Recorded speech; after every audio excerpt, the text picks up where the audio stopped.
Okay, welcome back, everybody, to High Holidays and Dementia. CaringKind Jewish Outreach is grateful to be able to present this presentation tonight, which we hope will be interactive.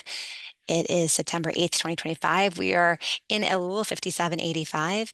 I'm Shira Felberbaum Kedem, a social worker, navigator, community builder, whatever else they want to call us, and Adina Segal. You want to Also, I'm the introduce? Senior Navigator and Community Builder, otherwise known as social worker. So, So um, many names. yes, but we are here to present tonight on high holidays and dementia and the things that we can think about and consider when as we're preparing for this very exciting festive season. Amazing. Okay. Um, So I think you might still be spotlighted, but I don't know. Can't tell what I see, but I think it's you. Uh, I haven't spotlighted. Sorry. We're also trying to figure out Zoom as we go along. okay. There we go. I Hold want to on. know. So what is the Yeah. agenda for this evening? So we want to talk about how we can make the holidays meaningful. For two groups of people, right? For the care partners or the caregivers, we sort of use those terms interchangeably. That would include potentially those of you who are participating tonight, as well as the person with dementia, and truthfully, the others who we're around, right? So much of our holiday experience, as we know, recognizing and preparing for the Hagim is also bringing people together, bringing families together, bringing friends together. And so, what can we do now up front to sort of prepare and bring everybody into a common playing field so that we can position everyone to have an enjoyable and meaningful set of days together. We'll discuss family meals and how to sort of prepare for and situate ourselves again to set us up for success. Those family meals that will include hopefully those individuals living with dementia. We don't want to exclude them and have them have to miss everything unless we know that we just simply don't have a viable way to set everybody up for success. We'll talk about some themes that keep coming up, but then we'll sort of shift into tips for attending synagogue. If synagogue attendance, ritual observance is important to everyone, how do we adjust to some of those changes that might be part of this experience? How do we include everybody? And again, and make sure that the environment is as comfortable as possible and provide them with individual ways that make sense for them to, extricate themselves if the situation is no longer as comfortable as we had hoped it would be. We'll shift at that point, and Adina will pick up, and we're going to look at navigating family conflict. I know that there's never any family conflict whatsoever, but just in the rare event, we want to prepare for that and have a good way to deal with that. We'll spend some time looking at stress management and self-care. And for those of you who are observant and mitzvot observant and want to understand sort of the impact of whether or not something can be changed, done, not done, as it relates to particularly the person living with dementia under the circumstances of caring for someone living with a condition, we'll talk about the important role of consulting your rabbi. And we'll just conclude with a much briefer overview of CaringKind's programs and services. Thank you. So we'll go on to the next slide. And in the next slide, which, okay, we have a beautiful little image here of building a community, Klal Yisrael. So we have a goal tonight, hopefully, that is shared by everyone who's joined so far and those who will view the recordings thereafter. And that common goal, right, is to prepare for the high holidays, to be able to figure out how we can reap the most joy and meaning. It's a very impactful time of reflection, and there's a lot that goes into preparing for the holidays. And so we want to figure out how do we situate ourselves going in so that as care partners, as professionals, as individuals just getting ready for the holidays who are caring for someone living with dementia, that we all set ourselves up and also the people living with dementia for success. Labriut. So, same time, even though we all have this common goal or somewhat common goal, we are in different places, right? And why might that be? We're in different places because maybe not everyone shares the exact same level of holiday observance.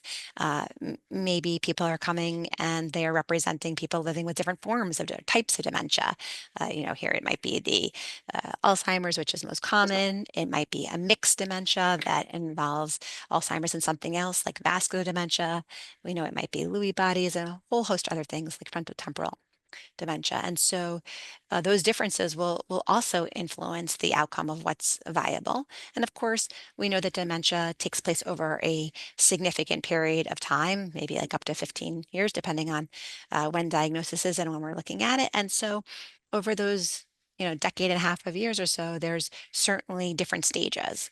We start with the mild cognitive impairment, which may or may not become early stage dementia, and early stage then progresses into middle, and middle into late. That's one way to stage things in a kind of friendly manner that's easy enough to understand. But you can imagine that there could be somebody listening to this who is caring for someone in a more moderate or middle to late stage, even somebody who's caring for somebody in a later stage than that, like even on hospice. And we could also have somebody who's just gotten a diagnosis and is learning to grapple with this and wants to make things as comfortable for them as possible. So we also know that the extent that of support that everyone has varies. Some families are large, but people are involved in caring for younger ones and may not have the bandwidth to also provide support to the people living with dementia. Or perhaps people have spread out and geographically now they're all over the country and it's hard to be able to divide the time between everyone and provide the support that's needed. People might feel stretched. And some people have a great support system, but that support system may not be specifically relatives, right? It might be friends, a chevra of people that have come together from the community, from the neighborhood, synagogue or shul-based community. But we just don't know everyone's situation. So these are factors to keep in mind. Of course, another big moment to reflect on is that not everyone has the same sort of relationship coming into the diagnosis of dementia that they, may have had. Right? Everyone, relationships are healthier, some relationships are a little more strained or kind of fluctuate. And then, of course, the impact of living with dementia on the relationship. For some, that brings people closer together, and for others, it's a real source of challenge, and it sometimes causes rifts. And certainly when there are multiple family members involved, we know that not everybody is able to see the situation in the same ways, and in fact may have different thoughts about the extent to which help isn't even needed for the person living with dementia. And that can sometimes cause some challenges as folks have different perspectives. And that is why we are certain that of all the things that Adina and I are going to present tonight as part of CaringKind's Jewish outreach, it's that you're not going to find that every single thing we offer is going to be right for you or for your person living with dementia.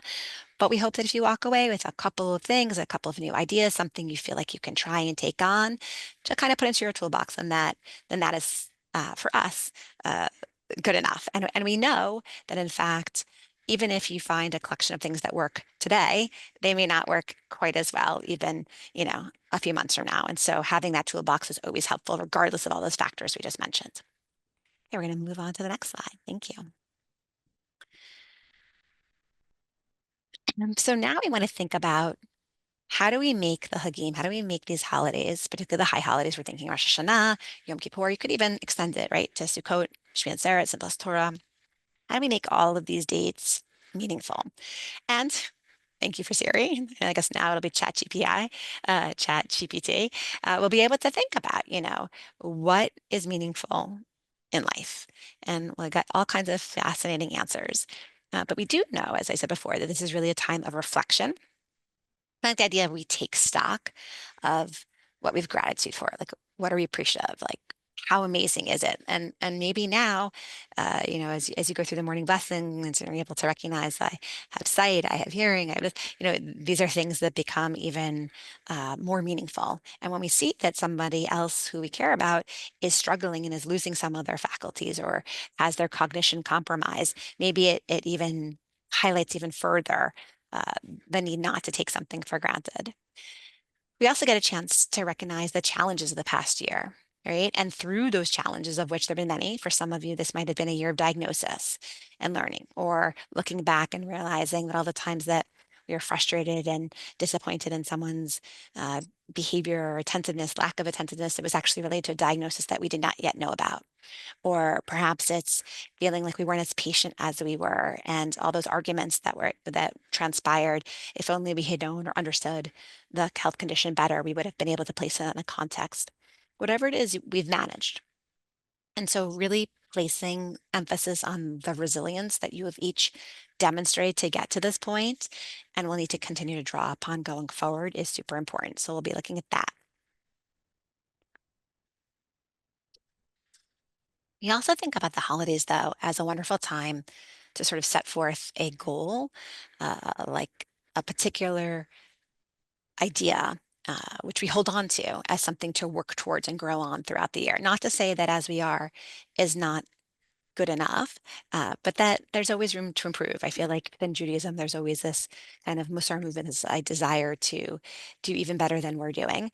And it's a great time rather than sort of beating ourselves up and feeling negative about anything, just to say, like, I've noticed a pattern. I've noticed that I want to be more patient than I am, or I want to ask for more help than I've been able to, or I want to be willing to accept more help than I have, whatever it might be. What is the thing that we can work on? Or is there some specific aspect of coaching that would benefit us in our caregiving role to someone living with dementia? We're going to do our best, hopefully, in terms of finding things to be meaningful, to create that great quote, the island in time, where we're able to make something holy, to sanctify time that we have available. You know, we think about Shabbat often as this island in time, and we're really blocking it off and separating it from all the other hours in the week. And it's important to be able to do that too, also with the high holidays as another example of reflecting on how have we gotten to where we are and where do we want to go forward. For some, the meaning comes simply from davening, from praying, and praying in specific and sort of examples for things like patience. Like often we hear people say, I know I should have more patience, but it's so hard in the moment. Or we might daven or pray for something like a good year of good health, like may things stay stable. Or when things change, if it's gonna progress, maybe do so in a way that minimizes the pain, minimizes the suffering. And how can I still find a way to connect, to have that with my person living with dementia, because it might be getting harder to find creative ways to connect? All examples of ways to make the holiday in connection to this topic a little bit more meaningful. We really, really encourage people to seek support. We know that caregiving for someone living with dementia is not a sprint. We think of it as a marathon. And we know that for those long hauls, you need to have a group of people together who can rely on for different reasons and with whom you can share and confide in. So we've talked a little bit in the past, and we bring it up tonight again about the share the care model. And that works really well, I think, in the Jewish community for people who are plugged in, because there are Bichur Holim programs. There are relationships that we have, thank goodness, with rabbis and lay leaders who are interested in promoting supports throughout the life cycle of events. And that includes these moments where things are tougher. And through CaringKind, we offer a bunch of things as well, as we highlighted already. So plenty of educational courses here around what you might expect. Not that we know for sure, because every person's different, but some of the things that you might look for as like hallmarks as the dementia progresses.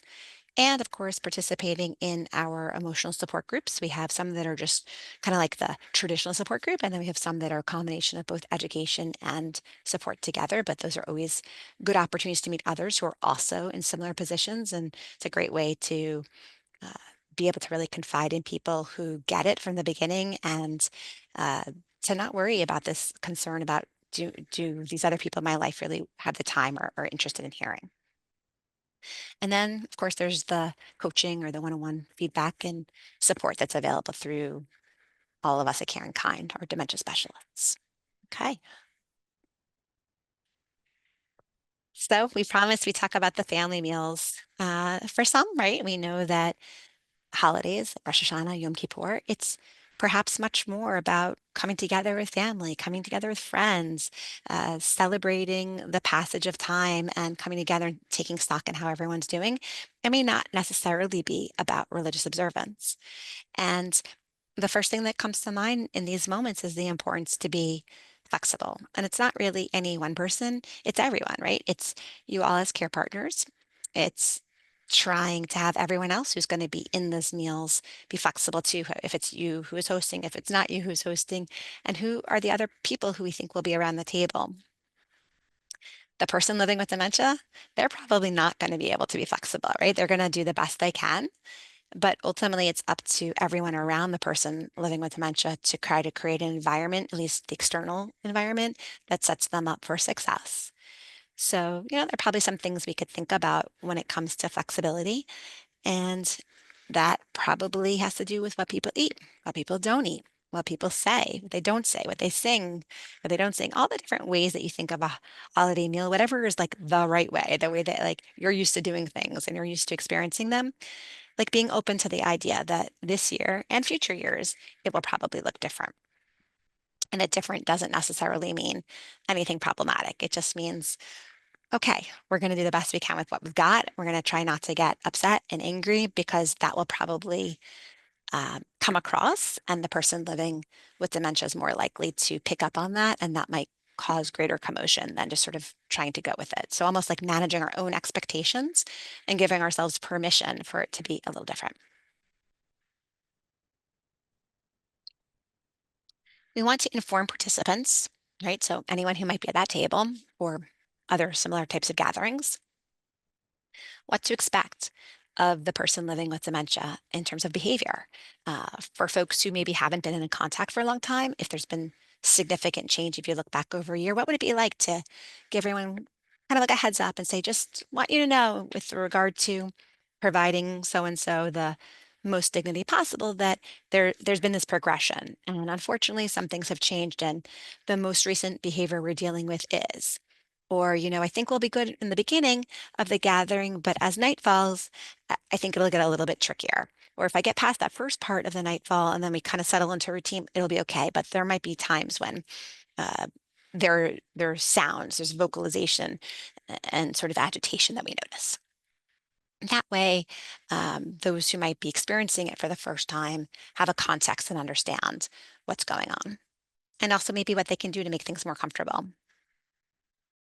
We definitely don't want to be sitting around the table and sort of, making anyone feel like they're in some kind of trivia game where they need to demonstrate if they're the person living with dementia, if they recall whether or not they know who so and so is.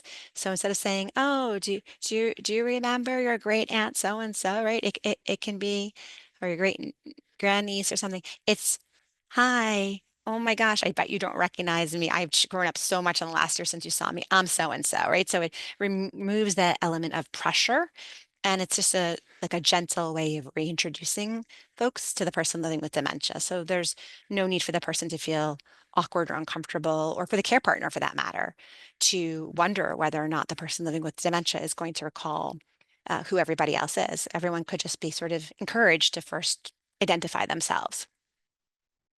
In terms of where people sit at the table, that can be very interesting, right? Because depending on who the individual with dementia is in the equation, if that person is used to being the head of the table and sort of the person who leads the meals and takes us through sort of some of the traditions, whether it's singing or blessings, brachot, or whatnot, it can really be a lot of responsibility to be in that thrust into that same position when so much has changed for them cognitively. On the other hand, not to give them the opportunity might be difficult and might be a source of conflict even for yourselves internally because like that was an honor that they used to have or something to look forward to. So like thinking about who else in the family or the gathering more generally is available to kind of accompany your person living with dementia so that they are set up for success to be able to participate, but it's not expected that they do it alone. And, is there a spot at the table which maybe is like adjacent to the head or the tail, like right adjacent to one of the spots that they can easily exit the table with enough comfort and remove themselves if things become overwhelming. So you'll want to be looking for signs. You'll want to be kind of tapping into what you're noticing. Are they seeming agitated? Are they seeming tired? Do they need a little bit of a break? Do they need, something refreshing? Should we go check and see if we need to use the bathroom? Like whatever it is, you'll just want to sort of your people better than anybody else. You'll want to get a sense of what's going on and just sort of monitor and check in every once in a while and know that you have a room or something designated that you can excuse yourselves from, just even temporarily. For some people, the opportunity to connect to Smirot and Hagim, like to really be singing songs and following customs and eating foods that they're familiar, it can really actually, since that sits often in long-term memory, it can actually be something that really helps the person living with dementia feel really grounded and really connected. And when that happens, then the holidays can actually be a source of you being able to connect with and see your people kind of like coming to life again in those ways that maybe those things you haven't seen as much, where you can see that spark and you feel, ah, this is these are the moments that I cherish. And for others, there might be like some disappointment. Maybe it's overstimulation, and what you thought would really speak to them didn't speak to them as much, but something else really did. And so, really, just being okay with whatever comes your way, knowing that you don't know what to expect, but as long as you put in your best in preparing and showing up, then that's all that can really be asked of you. We know sometimes that there are certain foods that we think like need to be eaten to like to be able to say this blessing, you need to eat this food or you can't say that. And, and knowing that you're going to do what you understand needs to be done, but that ultimately, you know, whether you feel comfortable making this decision on your own or it involves really speaking to a rabbi you trust, that there are modifications that can be introduced, particularly because the person we're talking about is living with a health condition that impacts their cognition and their capabilities. And so sometimes there are leniencies. And we'll talk about that more at the end or later in the discussion. And sometimes holiday gatherings or whatnot is it's a time where people reflect on who's around the table, who's not around the table, where are the empty seats if there are empty seats, and having a discussion that sometimes comes up around deceased relatives can be challenging. And for some people, there's a desire to say, oh, so and so hasn't been here at this table for umpty years. And that often, while quite honest, is often something that might be hard to hear. It might be relived as if it is the first time for the person living with dementia.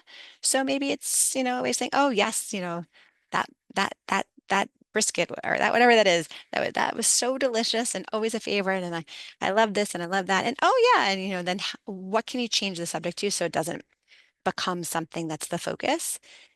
And how do you generally, if something seems to be challenging, how do you bring everyone back to that place where it feels comfortable? Like, what's something that are going to be the things that are going to anchor your person? They're going to make them feel connected, safe. Is it a nigun, a song with that word? Like, what is it that going to be that will help in those moments? And just generally, how do you keep this experience positive? Okay.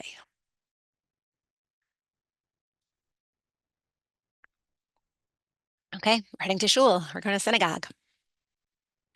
So, if we're going to head to shul, a few things to think about. I think again, all the things that we talked about with regard to flexibility still apply, particularly again for the care partners. Just really making a priority to have someone, if possible, be present, sitting adjacent to a side, next to the person living with dementia, and to have that person know the individual well enough that they can pick up on the signs of agitation, of frustration, of tiredness, of confusion, to know when to maybe extricate the individual from the situation when it doesn't seem like it's going to go well. Because we know for everyone to be able to be in synagogue is often very meaningful. And there's sort of this tension that exists between wanting to be present and having it be like the thing that the person has always done that means something to them, and making sure that we're not infringing upon sort of the ability for others who are there to also be able to participate. So it's sort of like that tension between individual and community, and some thoughts that Adina and I had coming into this were, maybe looking at when is the ideal time. Being in services for many, many hours can be hard for anybody. So maybe the ideal time is to be there not when it's rushing and people are coming in, and not when people are rushing to leave. But what portion in the middle might make sense if we're anticipating that someone can't stay for the full thing?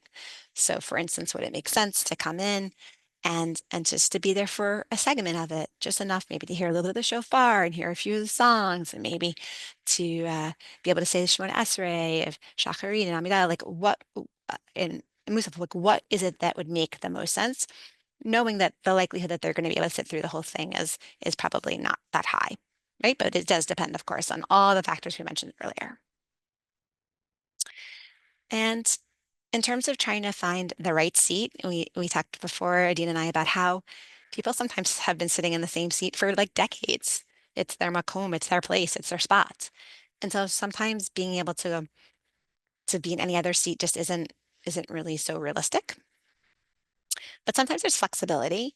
And, sometimes administrators of schools or other leaders in the congregation will say, oh, we actually have a designated spot where there's increased accessibility in just such a situation, or when you need like a companion or a family member to sit next to somebody else. And so finding out if that exists can be incredibly helpful, especially one that maybe is close to an aisle or the ability to excuse oneself to the bathroom or whatnot. Just basically being as close to a safe way to exit without having to like maybe uh, ask many people to excuse themselves beforehand would be preferable if at all possible. Just the same way we talked before about the various things that could happen in a home-based meal or a meal by neighbors or friends or whatnot, and sort of how people are accustomed to having various roles. This also applies within the synagogue. So sometimes there's a honor that's bestowed upon somebody that might be about reading or singing something or opening the ark. And I think you know your folks best and might want to think about if there's an expectation that someone participates in honor, is that going to set them up for success? Or could you get in front of someone earlier and say, we're not going to do it today? Or, we're going to just be appreciative of the opportunities we had previously and ask the shul maybe not to call somebody up? Or is there someone who can go up and sort of sit on the sideline again and be accessible? Should someone start down a path and then forget a certain blessing or, you know, anything that you can anticipate occurring? But sort of weighing that need to create opportunities for them to feel honored, right? And also not having them be embarrassed, right? So it's a kind of like, again, that same tension. And ideally, just as we would have somebody sit with them at a meal who can kind of check in, understand them, we would want to have somebody, a companion or a family member, sit with them throughout services to the greatest extent possible. Just again, being able to comfortably make it easy for them to get in and out and to remove themselves. Sometimes the high holidays, depending, particularly on where one goes to synagogue or shul, sometimes the high holidays have the most people in the building that they have all year, and the numbers can go up tenfold, 20-fold. It can be overwhelming just to get through the building, even to find things like bathrooms and stuff. So it's a highly populated and busy time, and so extra caution and support could be given to set everyone up for success. We do know that it can be really meaningful for somebody to come into synagogue, but we also know that new environments or environments that we have not been in for a while, with a lot of noise and extra stimulation, people hustling and bustling can be overwhelming, even, to any of us. And we would really want to minimize the likelihood of wandering. And by wandering, we mean that somebody might get up and go someplace with an intention, maybe forget where they're heading to, or forget how to get back or why, and it can be very frightening, as I'm sure many of you know, to be uncertain of where your person is, both for you as the care partner and also for them to be trying to find you all and not be able to do so. And people don't really do a great job of telling us when they're going to wander for the first time, but certainly being in new and highly stimulated circumstances can promote that. So this would be a good time to make sure that somebody is nearby. Okay, I'll cover one more slide now, and I'll pass it over to Adina. So we said this is one of Adina's favorite slides. I don't know. I've yet to meet a Jewish family or any family for that matter where there's not conflict from time to time, or more often than not, right? Family conflict, it's tricky, right?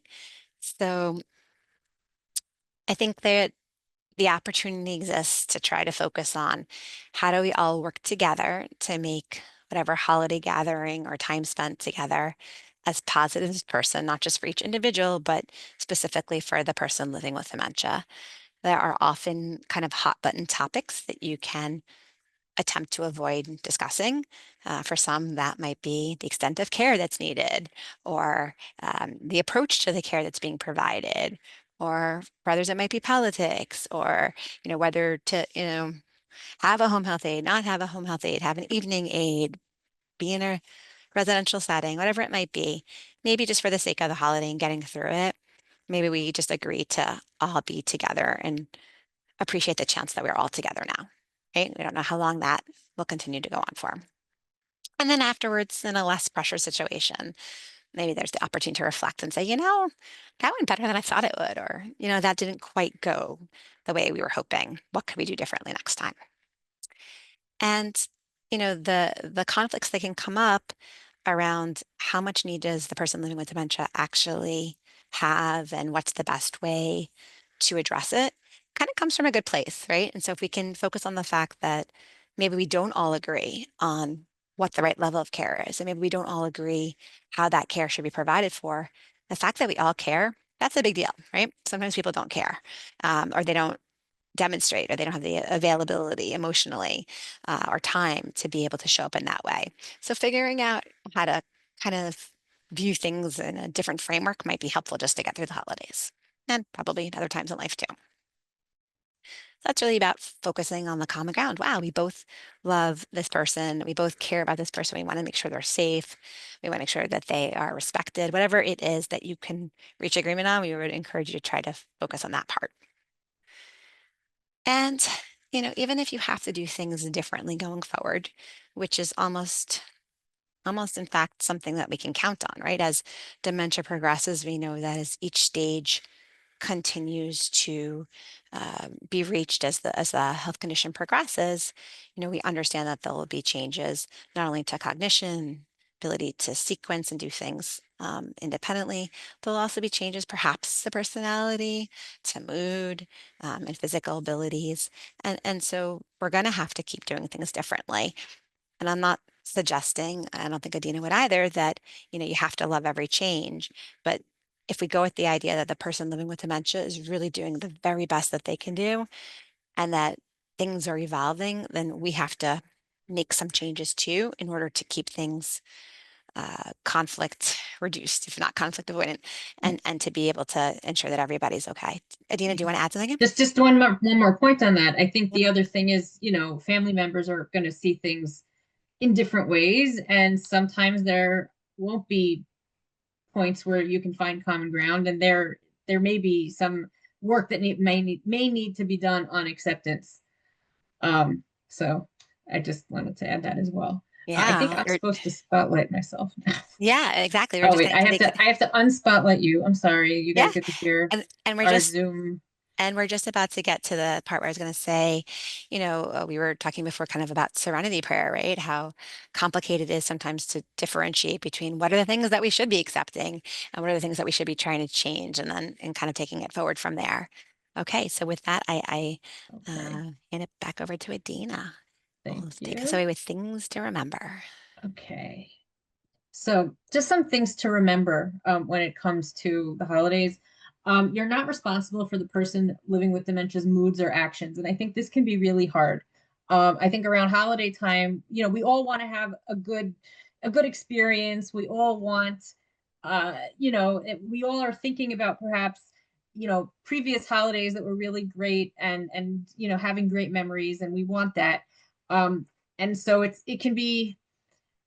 common for caregivers to start taking on trying to make the person they're caring for happy, or in the mood, or whatever you have you.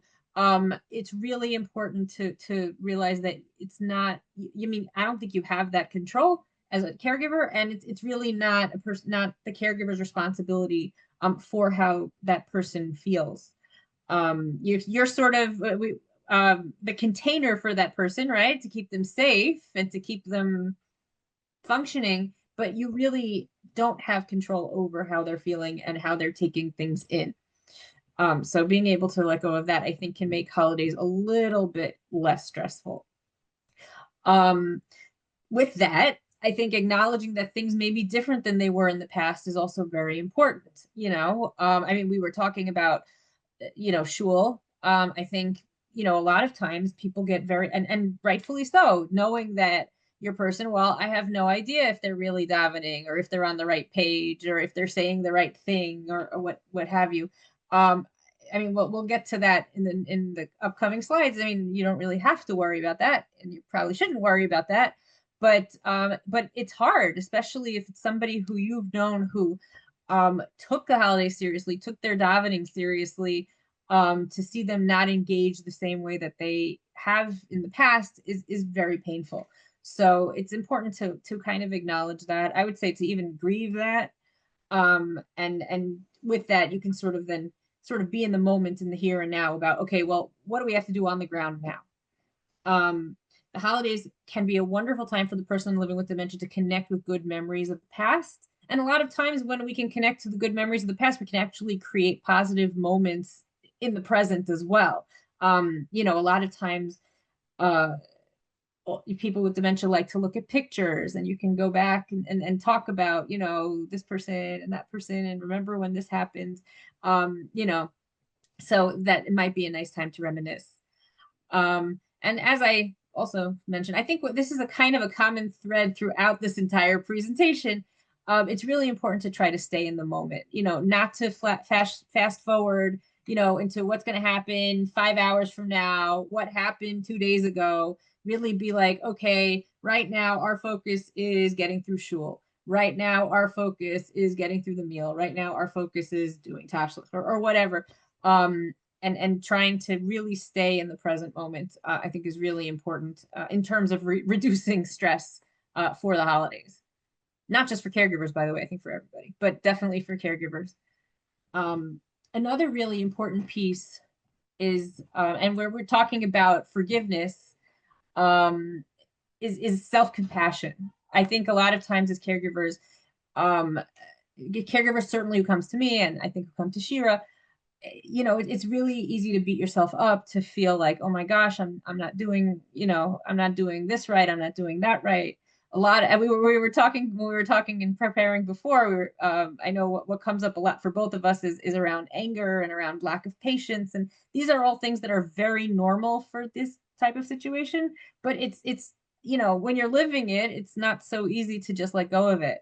And that's, I think, where really self-compassion comes in. It's not about necessarily giving yourself a free pass, but it's also about having compassion for yourself. And the way you really do that is firstly, you try to think about how you would talk to yourself as you would a friend, right? We don't usually tell our friends, you know, you stupid, why did you do it that way? You know, you usually, oh no, it was a misunderstanding, or you were stressed. You're usually going to come up with some sort of thing to cushion whatever, if there is a criticism, or even if there's not a criticism, you're going to try to make your friend feel better. So if you're going to make your friend feel better, why wouldn't you try to make yourself feel better?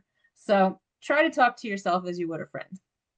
We also, mindfulness is another component of self-compassion, taking things one step at a time, not shooting into the future, not going into the past, really just trying to stay in the here and now and what is. And lastly, and I think it's really powerful for in this season, when you think about something like Kol Nidre, right? It's about nullifying our vows. Basically, Kol Nidre is a massive proclamation that we messed up. You know, we made mistakes. We made commitments that we couldn't follow through on. It's we're human, and being able to acknowledge that you know, that you're human, that I'm human, that we're all human, is also a component of self-compassion. We're not superheroes. We are human beings trying to get through this, and trying to give yourself that space to be able to take that in, I think, is really important. And then, so any caregiving presentation that we do would not be complete if we didn't talk about self-care. Sometimes I feel it's like a little bit of a broken record, but I think it's also important to constantly hear about the importance of self-care. It's important for you to enjoy the holidays. You know, it's just because you're taking care of somebody with dementia doesn't mean that what makes the holidays meaningful for you should stop. You know, I heard this actually in a different presentation by Leah Horowitz and Zikaron, where she was talking about how, you know, sometimes it might be worthwhile to, instead of taking the person with dementia to a big shul, maybe take them to a shtibel. Maybe it'll be, you know, less intense for them. But that doesn't mean that you don't have to go to your shul. You know, you can still go and should still go to where you want. Obviously, you'll have to make the provisions for how it'll work out logistically for your person, but it doesn't mean that you have to put your life on hold. So we really, you know, try to think about ways that you can enjoy the holidays where it can be meaningful for you. To do that, it's really important to figure out what type of support you could benefit from. I always say, like, part of self-care is also knowing where you begin and end, and what are your red lines. What are the things that you absolutely cannot do, and that's important. And it's okay to admit that you can't do certain things, or you don't want to do certain things, you're not comfortable. um, that's how you can start identifying, and we can start going into problem solving and figuring out who can help with that. And that then therefore we can enlist help, we can ask for it, we can ask from friends, families, there are professionals. Even thinking about not necessarily caregiving, but just not being so stressed out. If cooking is, if you find cooking stressful, maybe takeout is not a bad idea. Or having help with cleaning, or things of that nature. So just trying to think about what would decrease some of the stress from the overall holiday preparations and from the caregiving. Other things to keep in mind, and it is part of self-care, are managing your expectations. Not, you don't have to, it's well, it's not going to be perfect, right? I just was talking about Kol Nidre. We're not perfect. Praise your abilities. What can I realistically do? What can I realistically not do? You also want to keep in mind the abilities of the person living with dementia. There are some people living with dementia, they can help chop, either peel or chop vegetables. That might be helpful. Others may be able to wash the dishes. Some may not, but it's important, just as you're figuring out what it is that you can bring to the table. What can you do? What can you not do? The same thing goes for the person with dementia, sort of really figuring out what is the lay of the land here. Also identifying what is under your control and what is not, because even with your abilities, the other person's abilities, there are things that are out of a person's control. I mean, we have to deal with systems, home care agencies. I hear a lot about that. We hear, but even without that, I mean, I mentioned you can't control the feelings of the person who has the person you're caring for who has dementia. So, even just trying to keep that in mind, like what is realistically under my control? What can I really not affect much change with? And we're back to mindfulness, just staying in the moment. So here are some other dementia-specific considerations. So people with dementia may experience holidays different than before. They may not even know what day it is, or they may get confused about what the day is about. They may also think that after Yom Tov, it is Yom Tov. So you may have somebody who 3 days after Yom Kippur thinks that they have to fast, or that they have to go in the sukkah, or something along those lines. So it's important to keep in mind that that could happen. And also, I mean, we can talk about ways of dealing with that, but that is something that is to be expecting. A person also may be distressed if they can't fast for medical reasons. And for this, it's really important, I think, to consult the physician and the rabbi. I'll talk about that in my next slide, but it's not an easy thing. If you've been fasting since your bar or bat mitzvah, and then suddenly, you're told, well, no, you can't. Yeah, that can be a hard pill to swallow. So also something to keep in mind. And not just the person may be distressed if they are of sound enough mind, but the caregivers could be distressed when the person, firstly, when the person, is told not to fast, but also sometimes a person might be confused and they might want to eat on Yom Kippur. And so then it becomes a much greater thing about, well, what do you do? And how do you deal with and grapple with that? And with that, I think this is probably one of my most important slides for this season. It's really important to consult the rabbi sooner rather than later, especially because everybody's really busy, in the next 2 weeks. But in many instances, the person living with dementia may not be obligated in certain activities given their abilities. So, it often, I mean, I have heard this, but again, I tell people to consult your own rabbis because I'm not a rabbi. If a person cannot maintain their own mitzvah observance, it's not up to you to do it for them if they don't have that autonomy and that volition. So it's really important. Talk to a rabbi. all situations are individual and unique, and it is also really important to make sure the rabbi understands all of the medical and psychosocial issues related to dementia, and I would say also other comorbid conditions that they might have. What is fascinating, and I had a case like this where I had one family and two different family members went to the same rabbi and presented the same person and got two different answers. So I think it's really important to figure out what exactly is going on before you ask the rabbi, because I know in a lot of families, like we were talking about with family conflict, different people see the problem or the person's problems differently. But it is try to be, I would say, try to be as objective as possible. It is hard. These are hard questions, but different, all aspects of the person's illness and psychosocial functioning informs the psak. So, even if it's not just about, their blood sugar or their electrolytes or what have you biologically, even if it's like, this particular action will set them off and they will be, perseverating on it all day, the rabbi needs to know that. So, keep that in mind.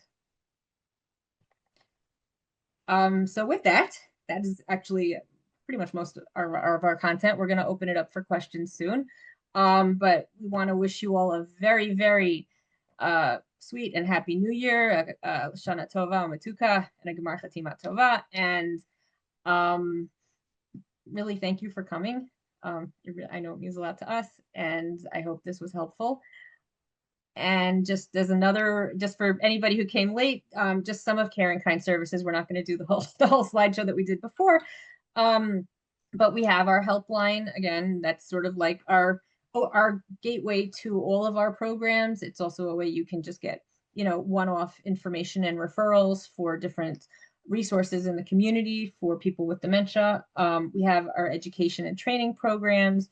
We have early stage programs like cognitive stimulation therapy and our social engagement programs like Connect to Baseball and art and cultural programs. We have a ton of caregiver support services in terms of coaching and support groups and educational support groups. And we do a whole bunch of other stuff with community engagement. And with that, I am going to stop sharing. I think I'm going to stop recording too. Hold on a minute. Let me just stop the record and we can talk. Okay.